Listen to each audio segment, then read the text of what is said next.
बिस्मिल्लाहिर्रहमानिर्रहीम। Legal opinion में भली कार ऐं आहियां इरफान महबूब। नाज़रीन, उसरियल मुल्कनि में ॼाण ताईं रसाईअ खे तमामु घणी अहमियत हासिल हूंदी आहे। असीं जेतोणीकि नाले मातरी सही पर जमहूरी मुल्क आहियूं, इन लाइ असां वटि बि ॼाण ताईं रसाईअ खे बुनियादी हक़ तौरु लेखियो वञे थो ऐं दस्तूर जे आर्टिकल 19A में इन खे आइनी हैसियत बि हासिलु आहे। असीं ॿुधंदा आहियूं आर्टिकल 19A बाबति ऐं काफ़ी माण्हुनि खां मूं पंहिंजी पर्सनल कचहरियुनि में ॿुधो आहे ऐं मुख़्तलिफ़ खातनि में हू 19A तहत एप्लीकेशन बि ॾींदा आहिनि। ॼाण ताईं रसाई यकीनन बुनियादी ऐं आइनी हक़ आहे, पर इन कानून खे इस्तेमालु कीअं कजे ऐं इहो ॼाण ताईं रसाई वारो जेको पूरो प्रोसीजर आहे इहो कहिड़नि कानूननि में रेगुलेट कयो वियो आहे। जेकॾहिं को इदारो असांखे ॼाण ताईं रसाई नथो ॾिए त उनजे ख़िलाफ़ु कार्रवाई कीअं कजे ऐं प्रॉपर प्रोसीजर आहे छा ॼाण ताईं रसाई जो, इन समूरे मामले ते अॼु असां तव्हांखे आगाही ॾींदासीं पंहिंजे प्रोग्राम में। असांखे अॼु सीनियर कानूनदान जॉइन कयो आहे पंहिंजे प्रोग्राम में, जज बि रही चुका आहिनि ऐं कानून सां सिलाड़ियल हिकु प्रोग्राम बि कंदा आहिनि। कंहिं तारुफ़ जा मोहताज न आहिनि। मोहतरम अली नासिर बलोच साहब। साईं अस्सलाम वालेकुम। सभ खां पहिरियां वरी महिरबानी, तव्हां असांखे वक़्तु ॾिनो, शॉर्ट नोटिस ते तव्हां आया, thank you so much sir. Right to information जेको आहे, ॼाण ताईं रसाई जो हक़, आर्टिकल 19A में इन खे आइनी हैसियत हासिलु आहे। सभ खां पहिरियां त असांखे इहो ॿुधायो त आख़िर इन आर्टिकल 19A जी ॼाण ताईं रसाई जेका आहे, इन आर्टिकल खे इंसर्ट करण जी ज़रूरत छो पई आहे ऐं इन जी केतिरी अहमियत आहे, ख़ासि तौर ते असां वटि पाकिस्तान में? इरफान साहब, सभ खां पहिरियां तव्हांखे मां मुबारकबाद ॾींदुसि त तव्हां तमामु सुठो मौज़ू अॼु पंहिंजे प्रोग्राम में खयो आहे। Thank U. हिन मौज़ू जे बारे में ॼाण अवाम ताईं पहुचाइणु ऐं अवाम खे इहा ॼाण हुजणु तमामु लाज़मी आहे। हाणे ॼाण ताईं रसाई जो जेको कानून आहे उहो सभ खां पहिरियां इहा शइ ॾिसणु घुरिजे त कोई बि जेको कानून आहे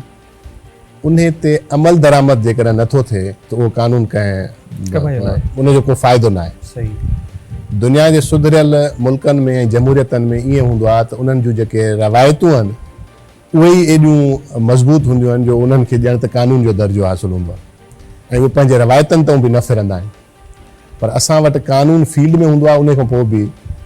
उन ते अमल दरामद न थींदो आहे। हाणे ॼाण ते रसाई वारो कानून असां वटि अधु खां घणा कानून असां इन जे करे ठाहिया आहिनि, असां इहा ज़रूरत महसूसु न कई आहे असांजे कानून ठाहींदड़नि त इन शइ जी मुल्क में ज़रूरत आहे या अवाम जो बुनियादी हक़ आहे त उन्हनि खे इहो हक़ ॾिजे।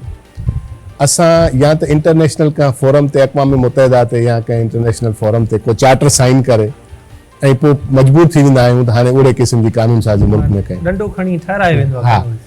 हाणे हिकिड़ो आहे international covenant of civil and political rights, ICCR। Pakistan उन खे साइन कयो, जंहिंखां पोइ इहो लाज़िम थी वियो पाकिस्तान ते राइट टू इंफॉर्मेशन जो कानून ठाहे। तंहिं करे असां वटि 18वीं तरमीम जॾहिं आई त उन में इंसर्ट कयो वियो आर्टिकल 19A, जीअं तव्हां ॿुधायो त उन में इहो चयो वियो त अवाम खे पब्लिक मैटर्स में ॼाण हासिलु करण जो हक़ आहे। माना इहो बुनियादी फंडामेंटल राइट थियो ऐं उन खां पोइ वरी उन जो प्रोसीजर त उहो कीअं हासिलु कयो वेंदो, उन जे लाइ वफ़ाक़ में बि कानून साज़ी थी आहे। असां वटि सिंध में बि 2016 जो एक्ट आहे, उन जे तहत इहो ॼाण ते रसाई हासिलु कई वेंदी आहे। पहिरियों त इहो वफ़ाक़ वारे ते असांखे थोरो ॿुधायो त जेको वफ़ाक़ी लेवल ते कानून आहे, एक्सेस टू इंफॉर्मेशन एक्ट,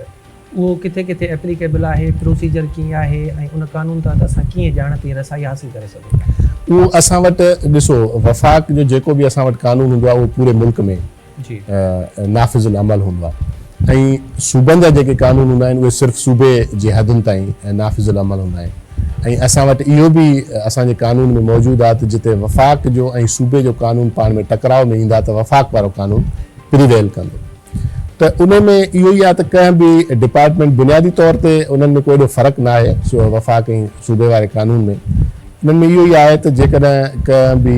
इदारे जी, कंहिं बि पब्लिक इदारे जी काई बि इंफॉर्मेशन तव्हांखे खपे त उन पब्लिक इदारे में तव्हां एप्लीकेशन ॾींदो त असांखे इंफॉर्मेशन खपे ऐं जेकॾहिं उहा इंफॉर्मेशन तव्हांखे नथी मिले, डिनाय कई थी वञे। अच्छा, इहा एप्लीकेशन सर असां किथे ॾींदासीं? उन इदारे जे कंसर्न ऑफिसर खे। अच्छा,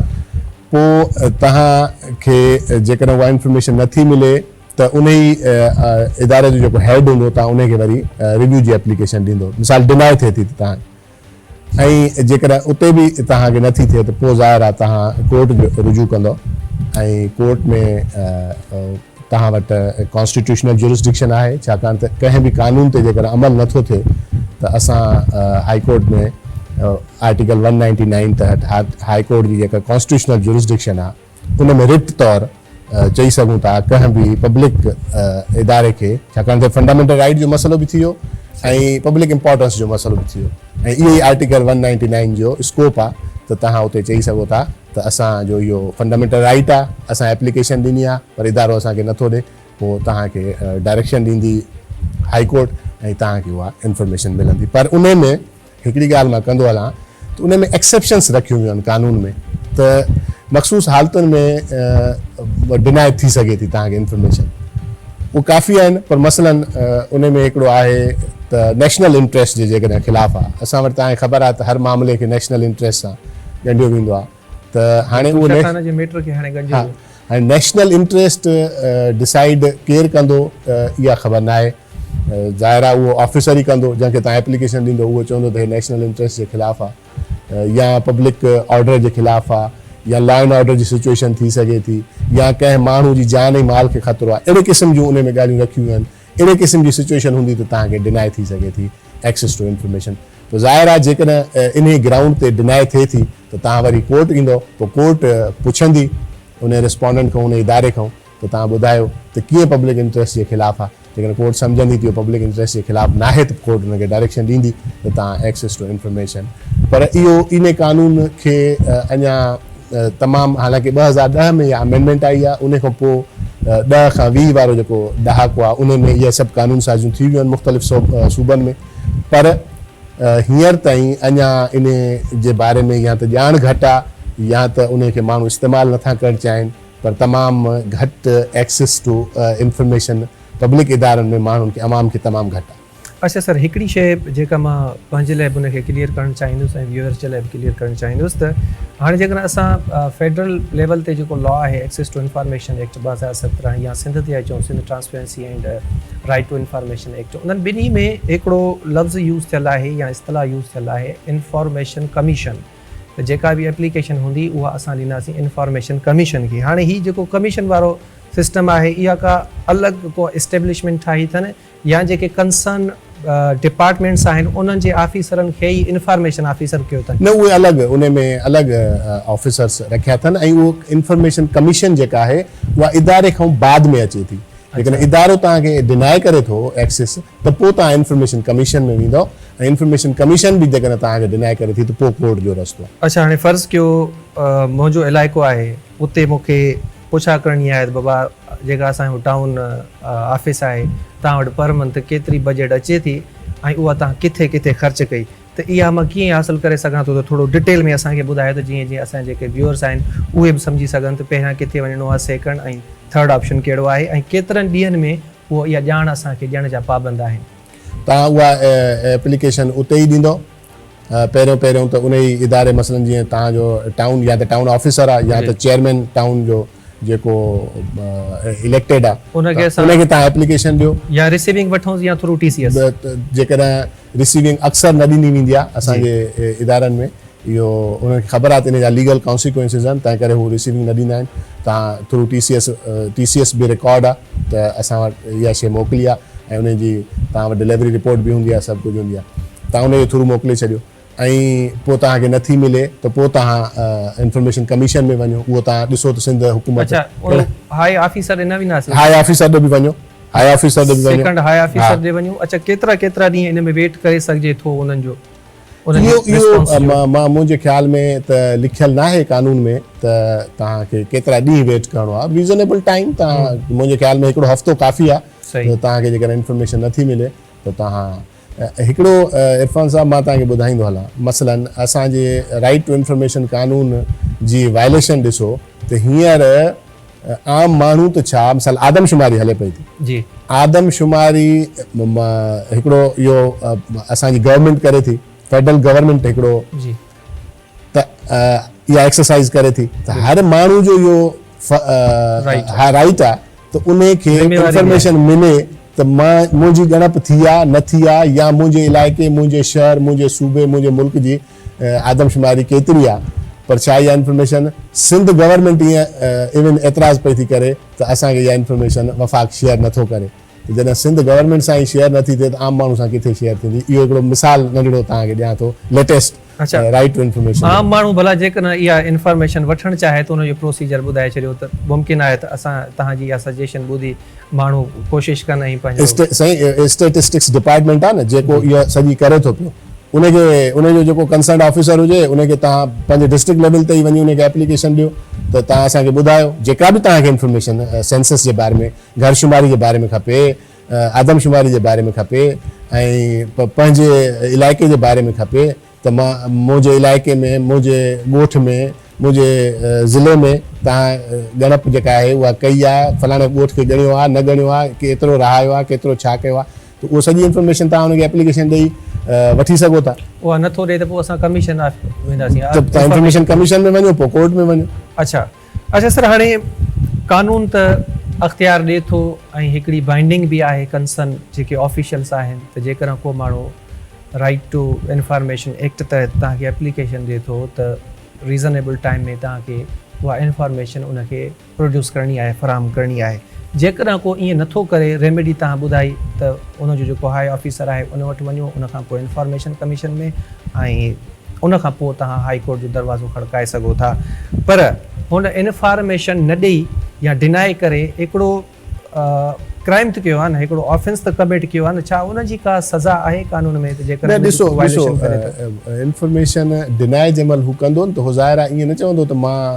हिन कानून खे मञा ई नथो या मां तव्हांखे इंफॉर्मेशन ॾिना। हो जेके रीज़न्स ॾिनल आहिनि न उन्हनि में को रीज़न खणंदो त हे इंफॉर्मेशन, मसलन जीअं आदमशुमारी जी, त हो चवंदो आदमशुमारी हींअर अञा कंप्लीट न थी आहे, उनखे अञा जेका डेटा आहे उहा फाइनल न आहे, असां उनखे मैनिपुलेट कयूं पिया था, मैनिपुलेट त न चइजे, उनखे मतिलबु त डेटा खे सेट कयूं पिया था ऐं उहा पोइ फाइनली असां रिलीज़ कंदासीं, अहिड़े क़िस्म जो रीज़न ॾेई ऐं उहो चवंदो त प्रीमेच्योर आहे तव्हांजी एप्लीकेशन वग़ैरह वग़ैरह, त हू कोई रीज़न ॾींदा,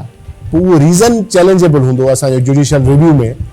इंफॉर्मेशन कमीशन बि जेकॾहिं तव्हांखे न ॾिनो उनजो इंफॉर्मेशन एक्सेस न ॾिनी त पोइ उहो जेको गवर्नमेंट जो एक्शन आहे उहो जुडिशियल रिव्यू में चैलेंजेबल हूंदो त असां जुडिशियल रिव्यू में वञी ऐं कोर्ट में चऊं त हे। बसि असां वटि इहो रवाजु आहे न, ख़ासि करे ॿहिराड़ी वारनि इलाइक़नि में, त जेकॾहिं का एप्लीकेशन ॾिबी त पहिरीं ॻाल्हि त उनजो रिस्पॉन्स कबो ई कोन।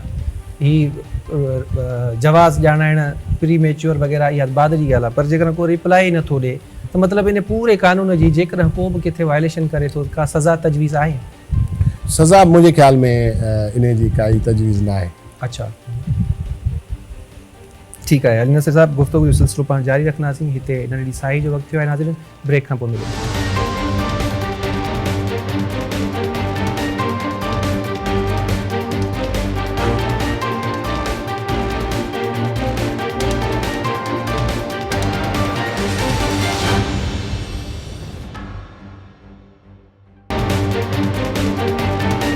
वेलकम बैक नाज़रीन, लीगल ओपिनियन में हिकु भेरो ॿीहर भलीकार। असीं ब्रेक खां पहिरियां राइट टू इंफॉर्मेशन एक्ट यानी ॼाण ताईं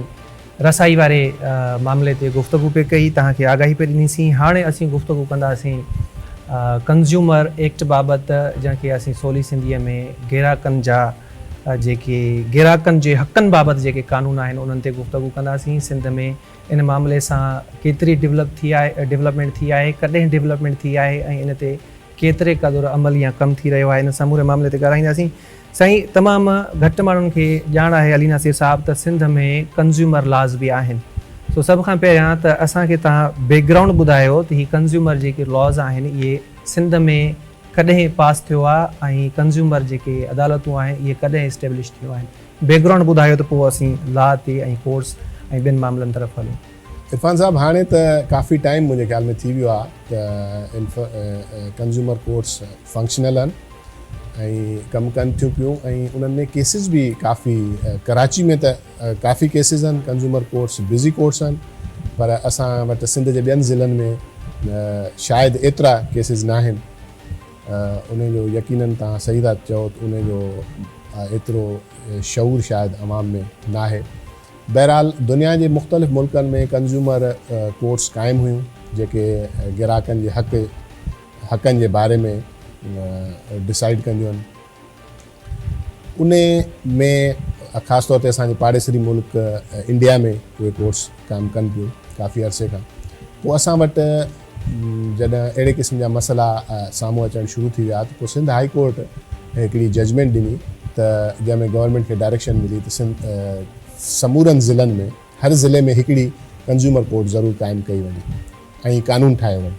पोइ 2014 में इहो सिंध कंज्यूमर प्रोटेक्शन एक्ट 2014 ठहियो ऐं सिंध जे हर ज़िले में हिकिड़ी कंज्यूमर कोर्ट क़ाइमु थी आहे, हींअर क़ाइमु आहे।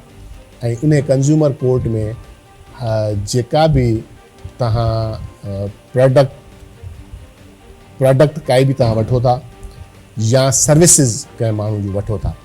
त ऐं उहे फॉल्टी आहिनि त उन में तव्हां वञी कोर्ट में केस करे सघो। फॉल्टी सर्विस जी सही डेफिनेशन छा आहे, पर इन खां पहिरियां त सर्विस जी ख़बर असां हुजणु खपे असांजे माण्हुनि खे। त सर्विस असां छा खे चवंदा आहियूं, कानून में सर्विस मां छा मुराद आहे? ॾिसो, जेको बि माण्हू पंहिंजी ॼाण मुताबिक़ कंहिं मख़सूस प्रोफेशन में तव्हांखे काई सर्विस प्रोवाइड करे थो, काई शइ प्रोडक्ट जी शक्ल में तव्हांखे नथो ॾिए पर काई सर्विस प्रोवाइड करे थो, जीअं मिसाल डॉक्टर खे ॼाण आहे, हू एक्सपर्ट आहे मेडिकल फील्ड जो, असां हुन वटि वञूं था, उहो असांखे हिकिड़ी सर्विस प्रोवाइड करे थो, पंहिंजी ॼाण जे मुताबिक़ असांजो इलाजु करे थो। वकील थी वियो, इंजीनियर थी वियो, कंसल्टेंट थी वियो, जेके बि इहे माण्हू आहिनि इहे सर्विसिस तव्हांखे ॾियनि। कोरियर सर्विस बिल्कुलु, इंटरनेट वग़ैरह बिल्कुलु, इंटरनेट सर्विस आहे, मोबाइल सर्विस आहे, इहे सभु जेके आहिनि इहे सर्विस में अचनि थियूं। ऐं अहिड़े क़िस्म जा केसिस थिया आहिनि कोर्ट्स में ऐं उन्हनि ते जेकॾहिं सर्विस उहा फॉल्टी आहे त पोइ उन ते कोर्ट में केस करे सघूं। अच्छा, फॉल्ट मां छा मुराद आहे सर? फॉल्ट मां इहो मुराद आहे त जेकॾहिं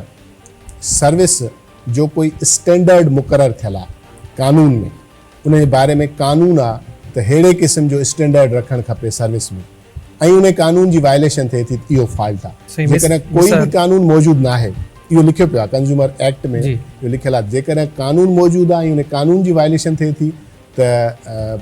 उहो फॉल्टी सर्विस आहे। ऐं जेकॾहिं कानून मौजूदु न आहे त रीज़नेबल जेको एक्सपेक्टेशन आहिनि त कीअं हुजणु खपे इन प्रोफेशन जे माण्हू खे, उन जी वायलेशन थिए थी त उते फॉल्टी सर्विस। अच्छा, मिसाल जी ॻाल्हि आहे, मां हितां मोकिलियां थो, मोबाइल वठां थो ऐं उहो मोबाइल मां थोरो कोरियर लाहौर थो वञा, उहो मोबाइल मुंहिंजो लाहौर नथो पियो अचे, विच में किथे गुम थी थो वञे, हाणे मां कोरियर जा पैसा भरे छॾिया, हाणे मूंखे छा करणु खपे? इहा फॉल्टी सर्विस में अचे थी। इहा फॉल्टी सर्विस उन में तव्हांखे रिक्वायरमेंट कानून जी आहे त पहिरियों तव्हां लीगल नोटिस मोकिलींदो, जेको बि कंपनी आहे जंहिं तव्हांखे सर्विस प्रोवाइड कई आहे उनखे तव्हां लीगल नोटिस मोकिलींदो ऐं पोइ 30 ॾींहंनि जे अंदरि तव्हां कोर्ट में केस दाख़िल कंदो। उहो कोर्ट में केस हिकिड़े क्लेम जी सूरत में हूंदो ऐं उहो तव्हां क्लेम दाख़िल कंदो, उन में तव्हांखे जेतिरो नुक़सानु थियो आहे ऐं प्लस में डैमेजिस थिया आहिनि ऐं कंपनसेशन, इहे सभु तव्हां क्लेम करे सघो था। कोर्ट जेतिरो रीज़नेबल सम्झंदी, तव्हांजे नुक़सान खां अलावा जेतिरो कंपनसेशन ऐं डैमेजिस मुनासिबु सम्झंदी, उहो तव्हांखे। डैमेजिस मां छा मुराद आहे? हूअं त असां माना फिज़िकल जेकॾहिं को नुक़सानु थिए थो, डैमेज असां चऊं था, हिते कंज्यूमर कानून मूजिबि डैमेजिस जी छा मीनिंग आहे? मां मोबाइल मोकिलियो, उहो लाहौर न पियो अची सघियो, हाणे इन में डैमेजिस कहिड़ा थिया मूंखे? हाणे ॾिसो, मिसाल जी इहो मिसाल तव्हां ॾियो था, कहिड़ो बि मिसाल खणी सघिजे थो, पर मसलन मां हिकिड़ी टिकट बुक कराई, मूंखे वञिणो आहे जहाज़ में दुबई हिकिड़ी कॉन्फ्रेंस अटेंड करणु, उहा एन टाइम ते हुननि कैंसिल करे छॾी फ्लाइट। मां जेके पैसा भरिया उहो त मूंखे नुक़सानु थियो ई थियो, पर मां जेको कॉन्फ्रेंस में वञणु चाहियो पिए उन में अटेंड न करे सघियुसि, जंहिंजे करे मुंहिंजो जेको करियर आहे उनखे जेको नुक़सानु पहुतो, इहे सभु कंपनसेशन ऐं डैमेजिस में अचनि। इहे ॻाल्हियूं त मेन जेको मुंहिंजो नुक़सानु थियो उहो त पैसनि जो थियो, पर उन खां पोइ मां जेको वधीक सफ़र कयो, मूंखे परेशानी थी मेंटली फिज़िकली, उहो मुंहिंजे डैमेजिस में अचे थो। मुंहिंजे कैरियर खे नुक़सानु पियो, इहो मुंहिंजे डैमेजिस में अचे थो। ऐं प्लस में मां जेकॾहिं मुंहिंजे कैरियर वग़ैरह खे कोई नुक़सानु थियो उन कॉन्फ्रेंस में न पहुचण जे करे, इहे कंपनसेशन ऐं डैमेजिस में अचनि। कंज्यूमर एक्ट तहत सही कंज्यूमर जी डेफिनेशन छा आहे? कंज्यूमर चइबो छा खे आहे? असां वटि त जेको वियो होटल ते मानी खाइणु, माचिस वठणु, पटाटा वठणु, बसर वठणु, उहो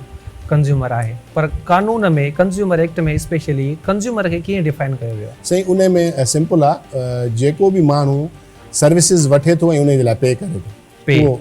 मतिलबु फर्ज़ कयो मां होटल ते वञा थो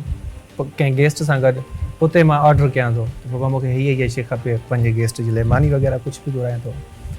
हाणे मां उनखे पेमेंट न कई आहे, पर हुननि 2-2.5 कलाक मूंखे विहारे छॾियो आहे, या हुननि मूंखे चयो त 15 मिंटनि में हिकिड़ी शइ तव्हां वटि पहुची वेंदी, उहा नथी पहुचे, त छा मूंखे इहो राइट आहे त मां उन मामले ते कोर्ट में वञा? मां कंज़्यूमर सॾिबुसि इन मामले में, कंसीडरेशन पे न कई आहे, 2.5 कलाक मां वेट कयो आहे। मां अर्ज़ु करे वञा, ॾिसो इन ते असां वटि कोर्ट्स में अक्सर इहो चयो थो वञे त तव्हां काई पेमेंट रिसीट पेश कयो, पर मुंहिंजी नज़र में इहा अहिड़े क़िस्म जी रिक्वायरमेंट रखणु ग़लति थी। तव्हां पंहिंजे ॿार जी सालगिरह जे प्रोग्राम जी बुकिंग कयो किथे, हाणे फॉर एग्ज़ाम्पल तव्हां उन में चओ था त उन अरेंजमेंट अहिड़ो आहे त तव्हां सालगिरह जो प्रोग्राम थींदो, उन खां पोइ तव्हां पेमेंट कंदो। हाणे तव्हां उन में केक ऑर्डर कयो, हाणे तव्हां चओ था त केक जंहिं महिल पहुचंदो त असां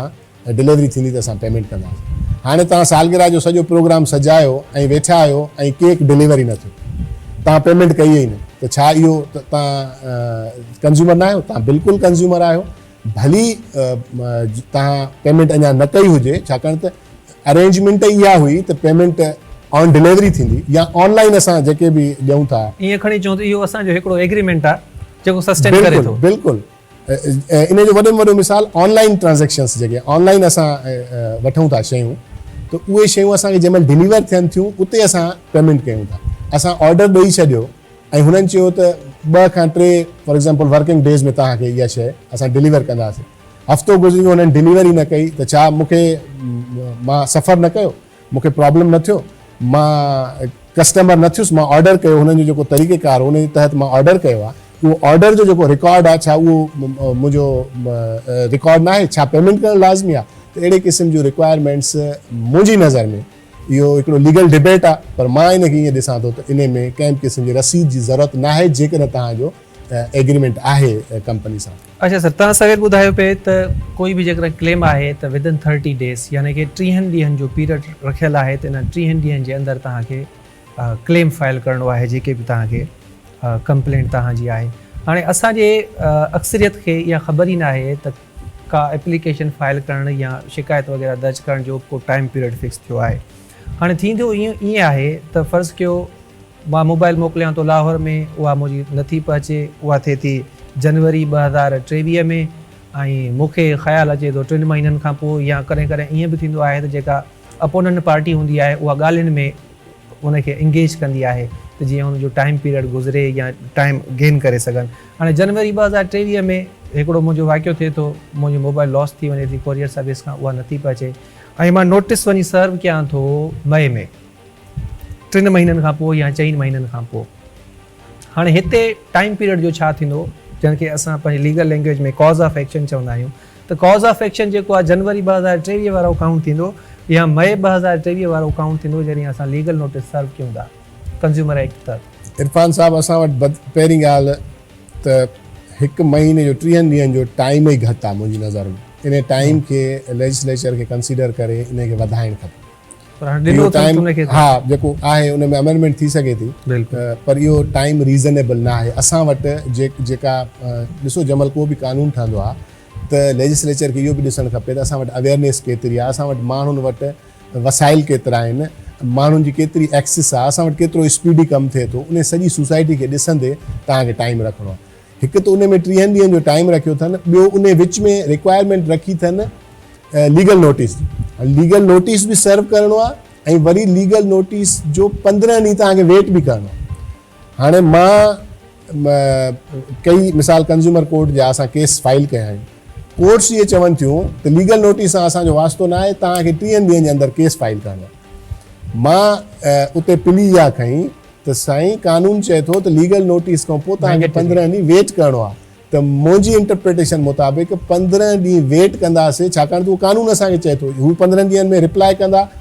जे न त मूंखे 15 ॾींहं वेट करिणो आहे, पोइ एक्शन खणणो आहे। पोइ 15 ॾींहं मां वेट कंदुसि, 15 ॾींहंनि खां पोइ मुंहिंजो महीनो शुरू थिए थो। मुंहिंजी इंटरप्रिटेशन इहा आहे। पर बाज़ औक़ात कोर्ट्स इन्हनि ॻाल्हियुनि खे नथियूं मञनि त ॾिसणो इहो आहे त को बि जेको कानून ठहे थो उहो कंज़्यूमर जे मिसाल जे कंज़्यूमर कानून जो नालो आहे कंज़्यूमर प्रोटेक्शन एक्ट कंज़्यूमर खे प्रोटेक्ट करणो आहे त तव्हां कानून जी इंटरप्रिटेशन जेका आहे उहा बि कंदव कंज़्यूमर जे हक़ में न कि कंपनी जे हक़ में छाकाणि त कंपनी जे हक़ जे लाइ कानून न ठहियो आहे कंज़्यूमर जे हक़ जे लाइ ठहियो आहे ॿी ॻाल्हि इहा जेको तव्हां सवाल पुछो त कंज़्यूमर जे हक़ जे लाइ आहे तंहिं करे कोर्टुनि खे उन में इहो रिआयत रखणु खपे कंज़्यूमर सां ॿी ॻाल्हि त जेकॾहिं डिले थी बि वई आहे त कानून में हर डिले जे लाइ जेको लिमिटेशन रखियलु आहे उन जे लाइ इहो आहे त जेकॾहिं रीज़नेबल कॉज़ तव्हां ॾियो था त कोर्ट खे उहो कंसीडर करणु खपे जेकॾहिं जनवरी खां मई थी वियो तव्हांखे ऐं तव्हां उनजो रीज़नेबल कॉज़ ॾियो था त कहिड़नि सबबनि जे करे थियो या कंपनी तव्हांखे इंगेज कयो ॻाल्हियुनि में करस्पॉन्डेंस में असां तव्हांजो मसइलो हल कयूं था ऐं उन्हनि हल न कयो त एक्चुअली जॾहिं फाइनल हुननि तव्हांखे करे छॾियो रिफ्यूज़ करे छॾियो उतां कॉज़ ऑफ एक्शन ॿियो जॾहिं असां नोटिस सर्व कयूं था जीअं तव्हां ॿुधायो त 15 ॾींहंनि खां पोइ उहो शुरू थिए थो अच्छा सर हिकिड़ो ॿियो ॾाढो इंट्रस्टिंग सुवालु आहे आहिनि त 2 सुवाल पर हिकिड़ो पहिरियां जेको इंट्रस्टिंग आहे उहो मां कंदुसि त हिकिड़ो माण्हू जेको 100 रुपए जो खीर वठी थो अचे घर पहुचे थो खीर फिटी थो वञे हाणे 100 रुपए जो हुनखे इतलास थियो हाणे छा हू 100 रुपए जे करे साईं अदालतुनि में वञे हुनखे कहिड़ो फ़ाइदो जो 1000 रुपया वकीलनि खे फीस थिए छा कंज़्यूमर कानून में अहिड़ी का शइ आहे जेका कंप्लेनेंट खे वकील जी फीस ॾियारे बिल्कुलु आहे उन में जेके एक्सपेंसिस आहिनि उहे ॾियणु बिल्कुलु जेके आहिनि उहे बि तव्हांखे लीगल एक्सपेंसिस जेके तव्हांजा थियनि था उहे बि कानून में मौजूदु आहे उहे बि तव्हांखे वापसि मिलंदा हाणे मां तव्हांखे मज़ेदार ॻाल्हि ॿुधायां त असां वटि जेके बैंकिंग कोर्ट्स जा कानून आहिनि उन्हनि में बि लिखियलु आहे त एक्सपेंसिस जेके आहिनि लीगल एक्सपेंसिस उहे कोर्ट्स ॾींदियूं त बैंकिंग कोर्ट्स जेके असांजूं आहिनि छाकाणि त बैंक्स इदारा आहिनि उन्हनि जे हक़ में उहो कानून ठहियलु आहे त उते बैंकिंग कोर्ट्स छा थियूं कनि त जेका बि केस दाख़िल थिए थो उन में जेको बैंक जे हक़ में केस डिक्री थिए थो या बैंक जे हक़ में जजमेंट अचे थी त उन में छा थो थिए उन सां गॾु जेके पैसा बैंक घुरे थी उन सां गॾु समूरो जेके हुनजा सर्विस चार्जिस आहिनि जेके नोटिस मोकिलण जो ख़र्चु आहे जेको वकील जी फीस आहे जेको ॿियो सॼो ख़र्चु आहे उहो बि बैंकिंग कोर्ट ऑटोमेटिकली बैंक खे ॾिए थी ऐं जंहिं महिल कंज़्यूमर कोर्ट जो मसइलो अचे थो त पोइ कंज़्यूमर कोर्ट्स चवनि थियूं त वकील जी रसीद खणी अचो हे खणी अचो हो खणी अचो इहो त ऑटोमेटिकल आहे न जॾहिं वकील केस ठाहियो उन में वकील लिखियो त हेतिरी फीस त उहो ओतिरी फीस आहे या तव्हां स्टैंडर्ड सेट करे छॾियो त हेतिरी फीस हुजणु खपे अंदाज़े ते तव्हांखे उहे एक्सपेंसिस ॾियणा आहिनि जॾहिं केस जो फ़ैसिलो कंज़्यूमर जे हक़ में थिए थो त उते एक्सपेंसिस ज़रूरु ॾियणा आहिनि उते इहो मसइलो न आहे को बि वकील मुफ़्त में केस न विढ़ंदो आहे या कोर्ट्स खे बि ख़बर आहे तव्हां जेकॾहिं जेको केस में लिखियो वियो आहे उन सां तव्हां एग्री नथा कयो त कुझु त तव्हां उन्हनि खे ख़र्च जा पैसा ॾियो न बिल्कुलु उहो डिनाए करे छॾणु इहो असां कई दफ़ा ॾिठो आहे त कंज़्यूमर जे हक़ में फ़ैसिलो थिए थो पर उनखे एक्सपेंसिस नथा मिलनि वकील वारा उन में साईं घणे भाङे ईअं ई थींदो आहे जीअं तव्हां ॿुधायो त रिसीट पेश कई वञे